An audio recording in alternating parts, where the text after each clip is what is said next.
In this second chapter, the grandeur and weakness of spontaneity, Fanon looks at the nature of the political organizations and nationalist parties that arose from the struggle for independence, and how their organizational methods, aims, and objectives, strategies turn out to be a great mismatch with the reality of the peasantry and colonized masses.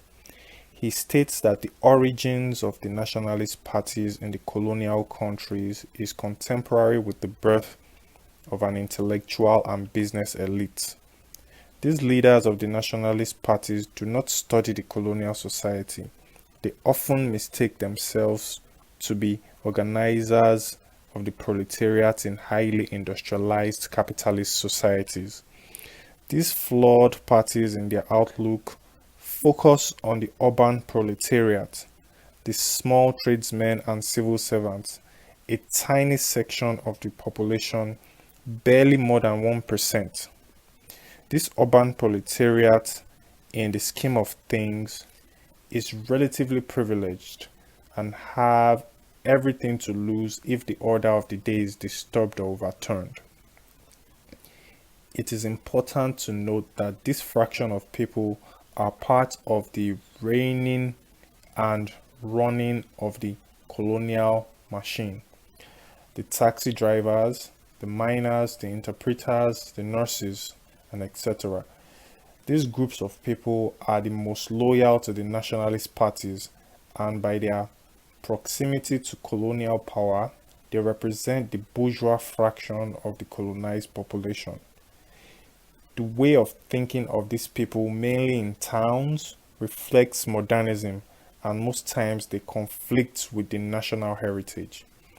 On the other hand, the nationalist parties regard the rural masses with mistrust, and the nationalist party, harbors the same prejudices towards the masses as the colonialists. They see them as backwards, sterile, not politically sophisticated, and stuck in an old mind frame. This arose from the legacies of colonialism and its domination, and the effects on the masses via feudalism and all its relics.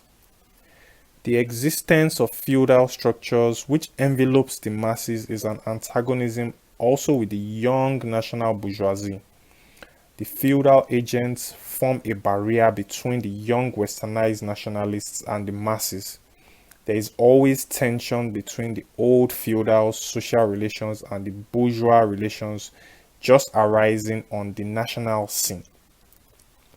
The nationalist parties base their actions on the doctrines of Western parties.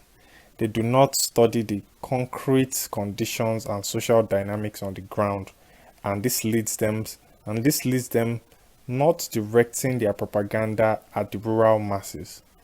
Fanon states that a rational analysis of colonial society would have shown that these nationalist parties, that the colonized peasants live in a traditional environment whose structures have remained intact, whereas in the industrialized countries, it is the traditional circles which have been splintered by the progress of industrialization. The proletariat of the urban towns adopts the individualistic mind frame, while the peasant masses in the countryside still puts the community above individualism and individualistic behavior. So there is a division between the peasant and the town dweller. The peasant sees the town dweller as a traitor because he gets along well with the occupier and strives to succeed in the colonialist context or system. The colonialist uses this antagonism to turn the advantage and try to mobilize the peasants against the nationalist parties. In the heat of decolonization struggles, tribal identities are revived, and this serves as a problem to the nationalist parties, who do not try to carry the peasants along in the political organizations. At best, they try to parachute their mode of doing things onto the peasants. This leads to blunders, and the lags between the peasant and the urban nationalist parties gives room for colonial repression. The disconnect between the nationalist parties and the peasantry persists and morphs into a stronger tribalism and distrust.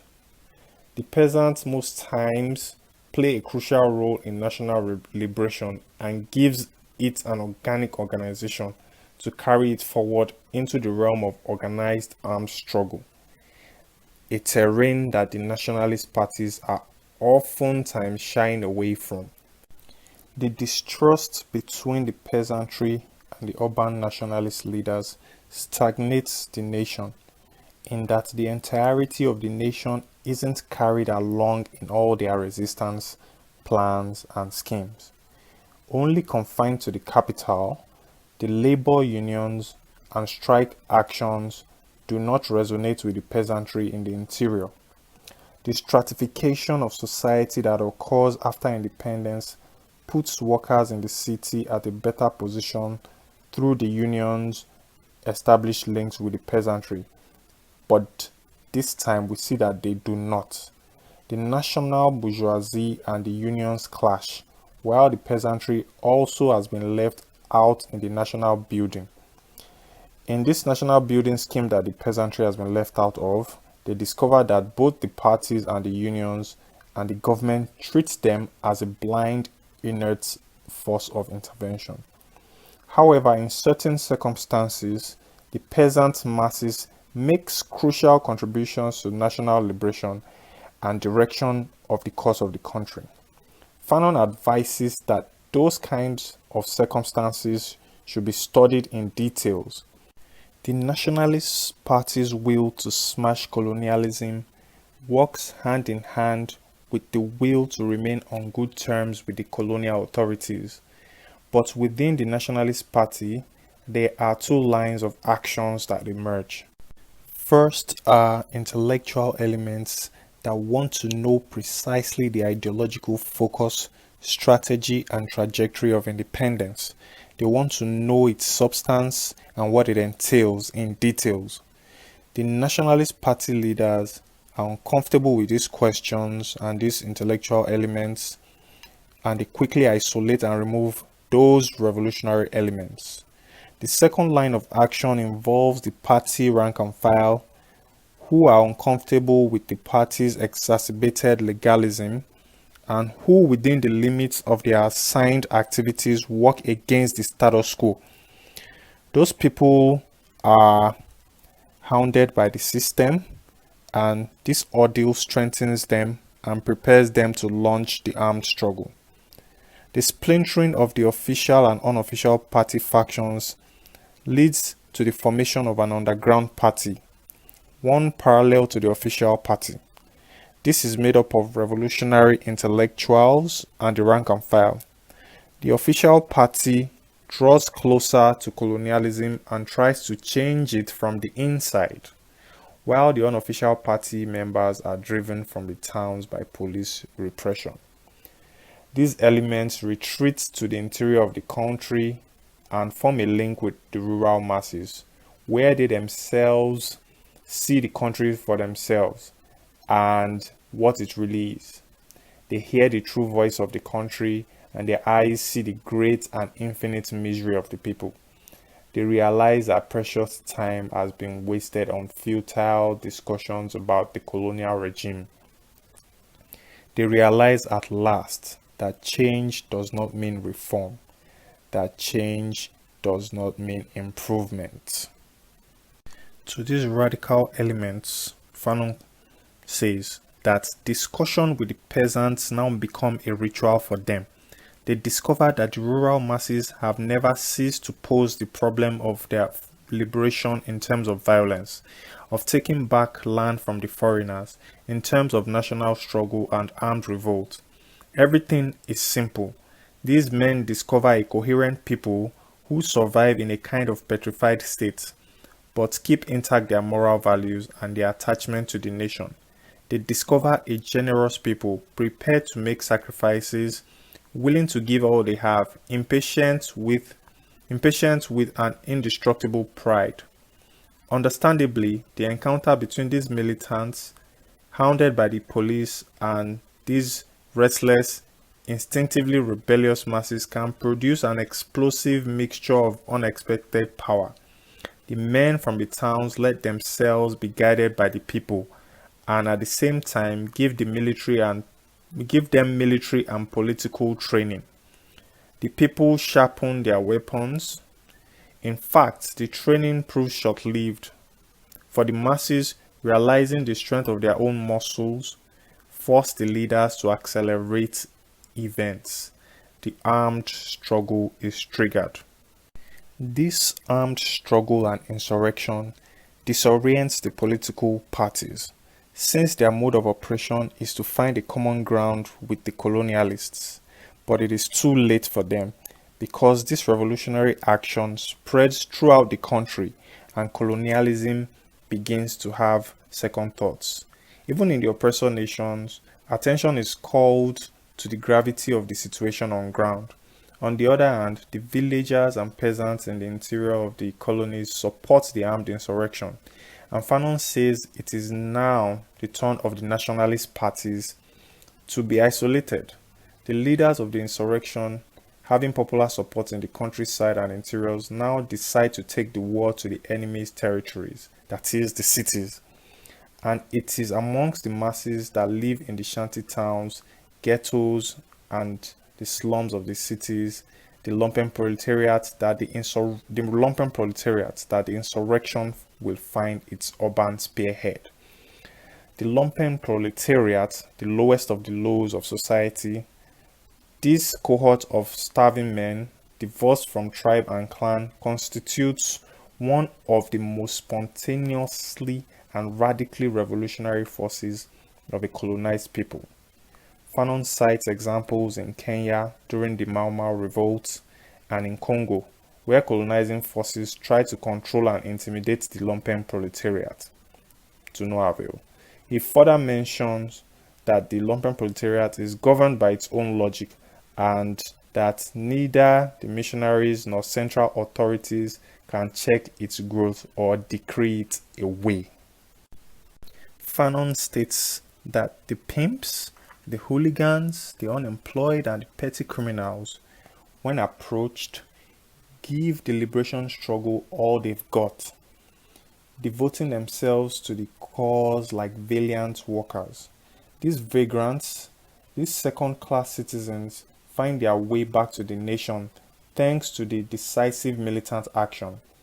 Unchanged in the eyes of colonial society or vis-a-vis the moral standards of the colonizer, they believe the power of the gun or the hand grenade is the only way to enter the cities. These jobless, these species of subhuman, redeem themselves in their own eyes and before history. The prostitutes too, the domestics at 2,000 francs a month, the hopeless cases, all those men and women who fluctuate between madness and suicide are restored to sanity, return to action, and take their vital place in the great march of a nation on the move. The nationalist parties and their leaders are confused by this action, and the nature of the urban warfare further clarifies the nature of the struggle. The troops aimed at the interior now rush back to the cities to protect people and property. The leaders of these insurrections are emboldened by the enthusiasm and the support of the people, and there is hatred for the demagoguery and old ways of doing things. In this initial phase, the cult of spontaneity is triumphant. In this spirit, every colonized subject in arms represents a piece of the nation on the move. Fanon states that there are no resolutions, no factions, no programs. The problem is clear-cut. The foreigners must leave. During this period, spontaneity rules. Every group in the village, hilltop, represents a national authority on their own. And this all-embracing and radical strategy is aimed at liberation at the local level. The positive side effect of this spontaneous phase is that it opens the avenue for unity amongst rival tribes and villages. Old scores are settled, traitors are punished, and every member of the indigenous population are mobilized to action by this new rhythm. Every group, every action, and every volley of cannon fire signals that everybody is hunting the enemy and taking a stand. The solidarity grows stronger and the action continues until colonialism regroups and changes its character and launches a new offensive. This kills the initial euphoria amongst the local groups as they begin to deal with heavy casualties, and it soon becomes clear that impetuous spontaneity, which is intent on rapidly settling its scores with the colonial system, is destined to fail as a doctrine. And this calls for a radical rethinking of events. Fanon gave an example of how the Angolan Liberation Army had to change its tactics into a more flexible guerrilla warfare technique after serious casualties while confronting the colonialists. And while all this is going on, the leaders of the insurrections realize that there is need for instructions and there is need for enlightenment and reorientation. They realize that the movement also needs control and guidance, and therefore it must transform from a movement of peasant revolts into a revolutionary war, which must be based on clear sets of objectives and well-defined methodology. Fanon states that one can hold on or hold out for 3 days, 3 months at most, using the masses' pent-up resentment. But one does not win a national war.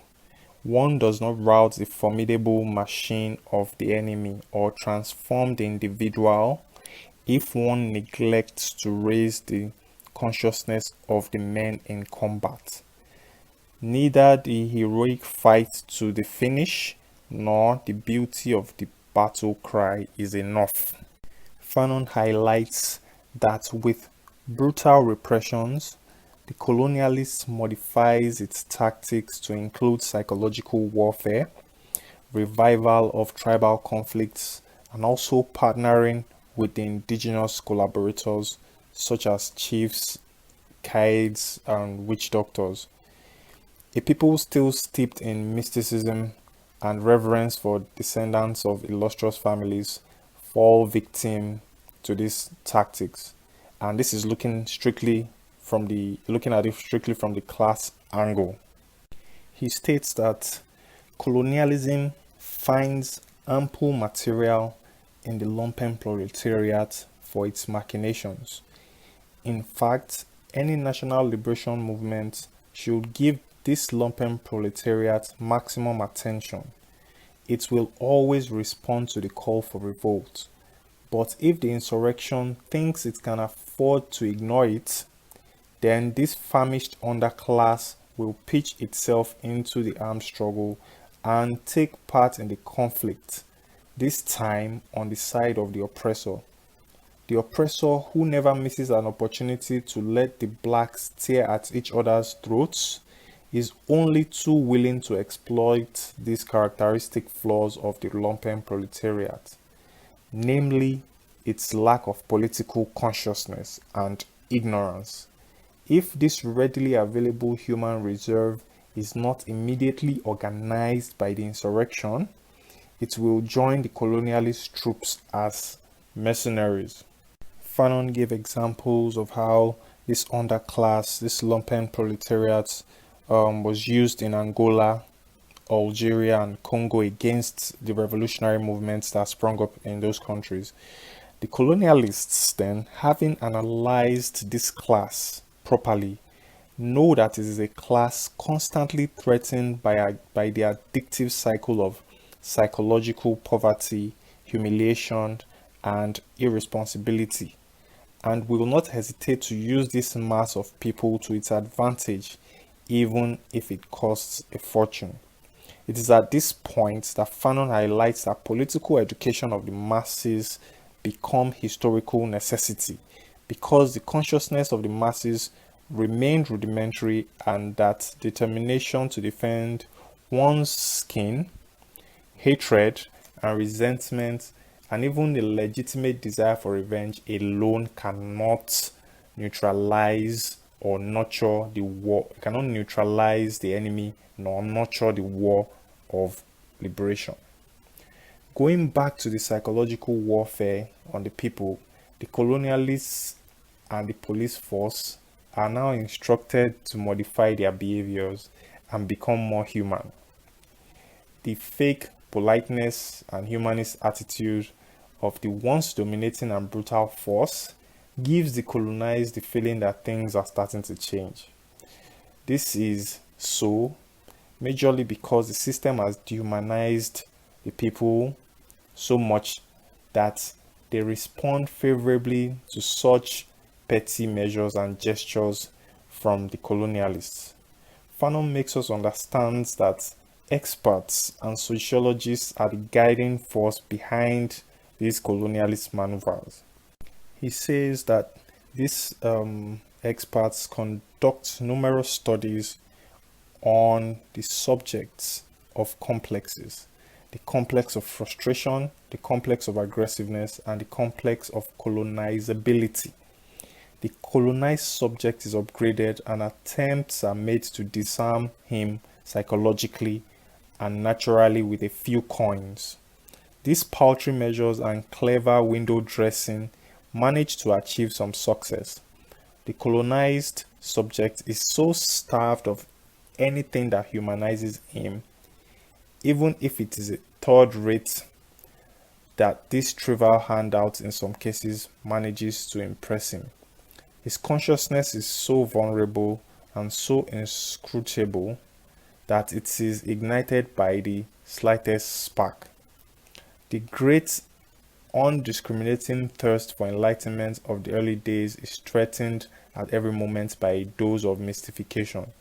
The violent, unanimous demands of the revolution, which once lit up the sky, now shrink to more modest proportions. The raging wolf, rabid with hunger, and the whirlwind, blowing in genuine wind of revolt, may be rendered completely unrecognizable if the struggle continues, and it does continue.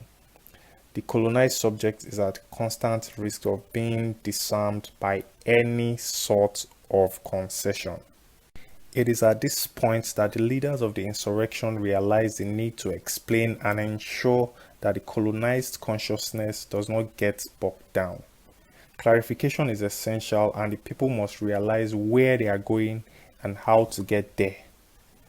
The objectives of the struggle must not remain loosely defined as they were in the early days, Fanon quotes. If we are not careful, there is the constant risk that people will ask why continue the war every time the enemy makes the slightest concession.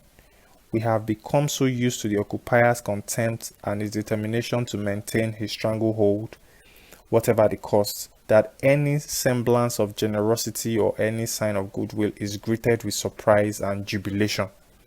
The colonized then tend to break into a song.